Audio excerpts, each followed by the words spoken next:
course, we're just a few minutes away from the start of that presidential debate, and now we do have Carolyn Presutti, who's the senior correspondent for the Voice of America. Carolyn, we know that all eyes are usually on the presidential debate, but this debate has generated a lot of interest. Can you start with why is this debate so significant? Absolutely, Sbu. We actually have a couple of reasons for that. One mainly is because of the ages of the two competitors. You know that President Trump came into office as the oldest president in history. Now he's 74. If he's reelected, he will again break his own record and be the oldest president in history. Meantime, former Vice President Joe Biden is 77 years old. If elected, he would be 78 by the time he is inaugurated as the president. So you see, you have two older contestants, if you will, and then you have two younger vice presidential candidates. Mike Pence, the vice president, being 61, and Kamala Harris, the senator, being 55.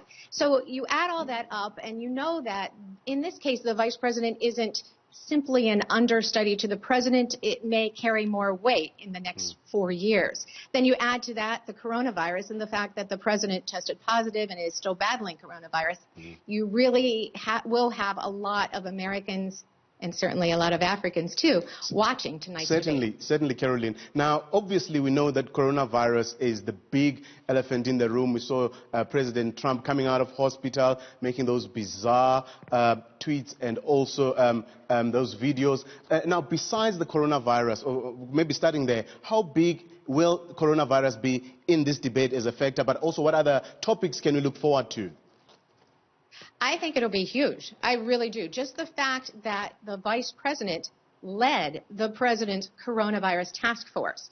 That fact, I think that you will hear Senator Harris call him to task on that. She'll mention that 210,000 Americans have died of the coronavirus. She'll mention that the president never was an advocate of wearing masks, and certainly not the vice president either. She'll mention all of that. And of course, Vice President Pence will then counter that by saying that they have done a great job at saving off the coronavirus. It could have been much worse. Then he will also talk about the president's health, I would imagine. So you'll see both of them bickering about this topic. And of course, it's very much on the minds of Americans, too. When you ask them what's the most important topic on your mind, they say the coronavirus and the economy. All right. Thank you very much there, Carolyn Presutti, joining us from Washington, D.C. That's Carolyn Presutti. She's the senior correspondent for the Voice of America, talking about some of the topics that we can expect from this morning, saying that coronavirus obviously will be this main topic on the table given the developments in the United States over the past few days.